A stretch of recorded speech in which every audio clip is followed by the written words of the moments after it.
नमस्कार विद्यार्थी मित्रों, मैं आप सभी का सप्तऋषि संकुल में हार्दिक स्वागत करती हूँ।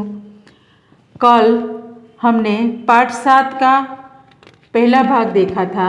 आज हम उस गद्य का दूसरा भाग देखेंगे, यानी कि दूसरा दृश्य। तो सभी विद्यार्थी अपनी किताब में ध्यान देंगे। प्रधानाध्यापक कक्ष। प्रधानाध्यापक एटले के आचार्य। प्रधानाध्यापक की तख्ती के पीछे प्रधानाध्यापक की जी कुछ लिखते हुए एक अध्यापक का आना, यानी कि प्रधानाध्यापक यानी कि हमारे आचार्य, उसका कक्ष यानी कि उसके ऑफिस। तख्ती के पीछे प्रधानाध्यापक जी कुछ लिखते हुए, वो कुछ लिख रहे थे, तभी एक अध्यापक का आना, यानी कि एक शिक्षक का आना। अध्यापक: सर, परीक्षा शुरू हो गई और देवेंद्र सेन अभी तक अनुपस्थित है। यानी कि अध्यापक आकर कहते हैं कि सर, हमारी परीक्षा शुरू हो गई है, लेकिन एक विद्यार्थी अभी भी आया नहीं है, यानी कि अनुपस्थित। उसका नाम है देवेंद्र सेन। प्रधानाध्यापक: क्या देवेंद्र, क्या बात हुई? वह तो मेधावी छात्र है। इसके नीचे अंडरलाइन कीजिएगा, क्या बात हुई? वह तो मेधावी छात्र है। मेधावी माने के प्रतिभाशाली, खूब होशियार लड़का। अरे भाई, किसी को स्कूटर लेकर भेजो, लेकिन ठहरो, मेरे पास फोन नंबर है। એટલે કોઈને સ્કૂટર લઈને મોકલો, પણ थोड़ी बार खमो, मारी पास एनो फ़ोन नंबर है। पहले पता कर लेता हूँ, फ़ोन उठाते हैं, पहला हूँ जानी लूँ कि फ़ोन उठाते हैं। हेलो हेलो हेलो, हाँ, मैं प्रधानाध्यापक बोल रहा हूँ। हवे फोन में बोले छे, हेलो हेलो हेलो, हूँ प्रधानाध्यापक एटले के आचार्य बोलूँ छूँ। अरे भाई, देवेंद्र की परीक्षा शुरू हो गई है, आज पहला दिन है, वो आया क्यों नहीं अभी तक? सभी लड़कों की परीक्षा शुरू हो चुकी है, लेकिन ये देवेंद्र अभी तक परीक्षा देने आया नहीं है।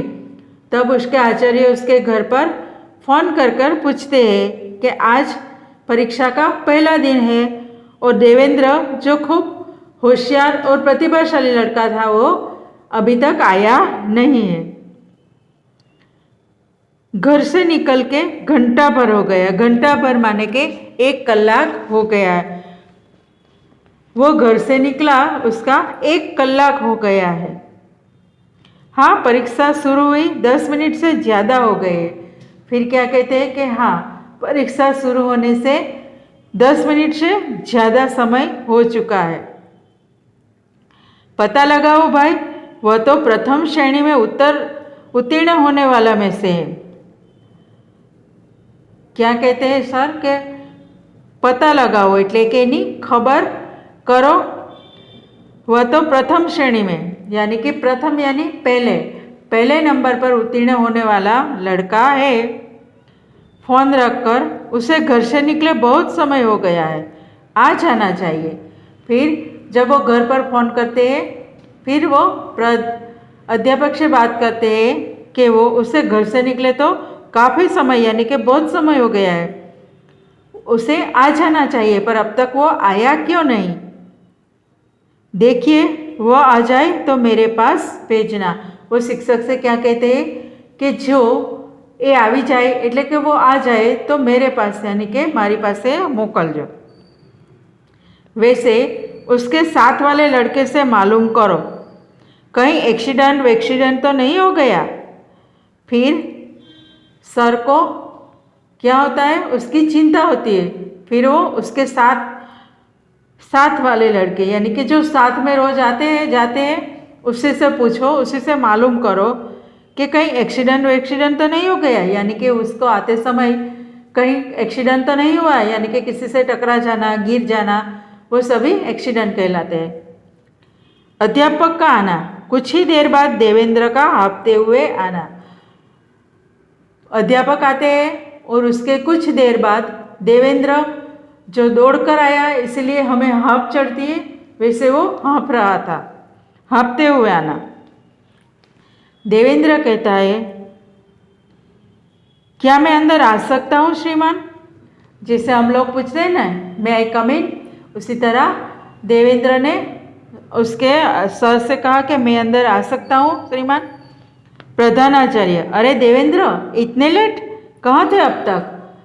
वो आचार्य पूछते हैं कि तुम इतने लेट, इतनी देर कैसे हो गई, अब तक कहाँ थे? जब होशियार लड़का होता है, हमारे स्कूल में प्रथम आने वाला होता है, तो उसे तो सभी पहचानते हैं। इसीलिए जब वो देर से आता है तो उसके आचार्य को भी बहुत चिंता होती है और वो पूछते हैं कि इतना लेट क्यों हो गए? देवेंद्र घबराया स्वर, अस्पताल सर। वो घबराया यानी कि डरी गए तो वो घबराए स्वर में कहता है, अस्पताल सर। प्रधानाध्यापक यानी कि आचार्य कड़क कर, अस्पताल? परीक्षा क्या वहाँ हो रही थी और ये पेट पर खून के धब्बे कहीं गिर पड़े थे क्या? फिर आचार्य कड़क कर यानी कि गुस्से से, अस्पताल? परीक्षा वहाँ એટલે કે પરીક્ષા તારી હોસ્પિટલમાં થતી હતી અને પેટ પર ખૂન के धब्बे कहीं गिर पड़े थे क्या? कि तारा पेट पर लोहीना निशान છે तो तू ક્યાંય પડી ગયેલો હતો? जी नहीं, एक अंधे बूढ़े भिखारी को किसी ने साइकिल की टक्कर मार दी। वो क्या कहता है कि जी नहीं, मैं नहीं गिरा था, पर एक बूढ़ा भिखारी था, उसे, वो अंधा भी था, उसे किसी साइकिल वाले ने टक्कर मारी थी। उसकी टांग ज़्यादा जख्मी हो गई। उसकी टांग यानी कि उसके पैर में जख्मी होना मतलब घायल होना। उसके पैर में ज़्यादा चोट लगी थी। वह सड़क के बीचों बीच पड़ा करा रहा था। सड़क के बीचों बीच यानी कि सड़क એટલે રોડની વચ્ચે પડેલો એ દર્દની ચીસો મારી રહ્યો હતો। ઉસે તુરંત ઇલાજ की જરૂરત थी। એને તરત જ ઇલાજ એટલે કે એનો સારવાર કરાવવાની જરૂર હતી। इसलिए अस्पताल में भर्ती करवा कर आ रहा हूँ, क्षमा चाहता हूँ सर। देवेंद्र कहता है, इसलिए उसे मैं हॉस्पिटल में, अस्पताल माने हॉस्पिटल, दवाखाना, एमा भर्ती करावीने आवी रह्यो छूं, मने माफ करजो सर। प्रधानाध्यापक, शाबाश, तुमने यह जानते हुए भी कि परीक्षा का समय है अपना कर्तव्य निभाया। वो आचार्य क्या कहते हैं उसे कि शाबाश, तुम्हें ये पता था कि हमारी आज परीक्षा का पहला दिन है, ये तुम्हें जानते हुए भी अपना कर्तव्य यानी कि फर्ज, अपनी फर्ज निभाई। इंसान की जिंदगी इस परीक्षा से बहुत बड़ी और कीमती होती है। इंसान माने के माणसनी जिंदगी आ आपणी जे स्कूलनी परीक्षा आपीए एना करता पण खूब कीमती होय छे। ए परीक्षा तो आपणे पाछा आपी शकशुं, पण जो माणसनी जिंदगी जती रही तो ए पाछी आववानी नथी। जाओ, परीक्षा में बैठो, कमरा नंबर 4 में तुम्हारा रोल नंबर है। सर क्या कहते हैं? जाओ, अपनी परीक्षा यानी कि परीक्षा में बैठो और तुम्हारा रूम का नंबर 4 है, वहाँ पर तुम्हारा रोल नंबर लिखा है। देवेंद्र जाता है। प्रधानाध्यापक फ़ोन उठाते हैं। देवेंद्र अपने क्लास में एग्ज़ाम देने के यानी कि परीक्षा देने के लिए जाता है और प्रधानाध्यापक यानी कि आचार्य फ़ोन उठाते हैं। प्रधानाध्यापक फ़ोन पर, हेलो शेन साहब। वो फ़ोन करते हैं किसे? देवेंद्र के पिता यानी कि शेन साहब। हाँ देवेंद्र आ गया। वो उसे बातमी देते यानी कि खबर देते हैं कि हाँ आपका लड़का स्कूल में आ गया है। रास्ते में किसी बूढ़े का एक्सीडेंट हो गया था, उसे अस्पताल भर्ती करवा कर आया है। वो उसके पिता को यह खबर देते हैं कि तुम्हारा बेटा, आपका बेटा किसी बूढ़े का रास्ते में एक्सीडेंट हो गया था और वो जख्मी हो गया था, उससे अस्पताल यानी कि हॉस्पिटल में दाखल करावीने आवेला छे। अरे भाई, इस परीक्षा में तो पास होगा ही, क्योंकि आचार्य को पता था ये इतना होनहार और खूब प्रतिभाशाली लड़का था, तो वो तो अपनी परीक्षा में उत्तीर्ण होगा ही होगा। किंतु आज इससे भी बड़ी इंसानियत की परीक्षा में पास हो गया है। वो आज इससे भी बड़ी परीक्षा यानी कि इंसानियत, माणसाई, एनी परीक्षा में पास थયેલો छे। जे छोकराए टक्कर मारी ए तो जतो रह्यो एने छोड़ीने, पण आणे इंसानियत, एने माणसाईनुं काम कर्युं। एने सड़कना किनारे लई गयो, पछी एणे जोयुं के खूब घायल छे तो एने हॉस्पिटल पर लई गयो। ऐसे होनहार सपूत के पिता हे आप, बधाई हो। सपूत यानी कि लायक पुत्र। वो सेन साहब यानी कि देवेंद्र सेन के पिता को बधाई देते हैं कि आपका बेटा इतना होनहार है, उसे इंसानियत की परीक्षा पास की है, तो आपको बधाई हो। ऐसे होनहार बेटे के पिता होने का आपको गर्व होना चाहिए। तो अब हम मुहावरे देखते हैं। आईना बनाना, मैंने कहा था बहुत चमक लाना। तो उसका वाक्य में प्रयोग लिखिए। उसने जूतों पर ऐसी पॉलिश की कि उसके आईना बना दिया। दूसरा, रोब जमाना यानी कि अपना प्रभाव दिखाना। लिखिए, उस गरीब आदमी पर क्यों रोब झाड़ रहे हो। तीसरा है नाक में दम करना यानी कि परेशान करके रखना। वहाँ पर बंदरों ने लोगों को परेशान करके रख दिया था। चलो अब अभ्यास देखेंगे। तो मैं लिखूंगी, आप उत्तर लिखते जाना। प्रश्न 1, निम्नलिखित प्रश्नों के उत्तर दीजिए। पहला है, देवेंद्र ने परीक्षा होने के बावजूद भी भिखारी की मदद क्यों की। हम उत्तर लिखेंगे। अब देवेंद्र ने देखा कि भिखारी के पाँव में गहरी चोट लगी थी, उसमें से खून भी बह रहा था। उसे अस्पताल पहुंचाना खूब जरूरी था। देवेंद्र के लिए मानव की सेवा सबसे पहला कर्तव्य था। इंसान की सेवा ही उसकी दृष्टि में सबसे बड़ा धर्म था। इसीलिए परीक्षा होने के बावजूद भी उसने भिखारी की मदद की। दूसरा लिखेंगे, प्रधानाध्यापक ने देवेंद्र के पिता को बधाई क्यों दी।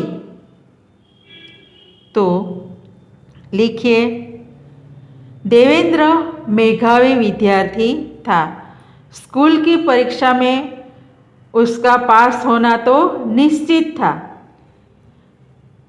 उसके साथ ही उसने बूढ़े बुखारी की सहायता की थी।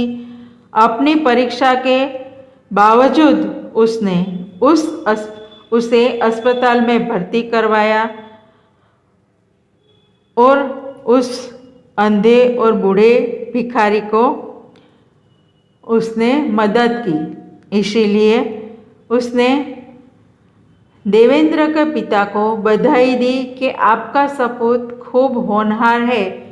वो इस परीक्षा में तो पास होगा ही, परंतु आज उसने सबसे बड़ी इंसानियत की परीक्षा भी पास की है।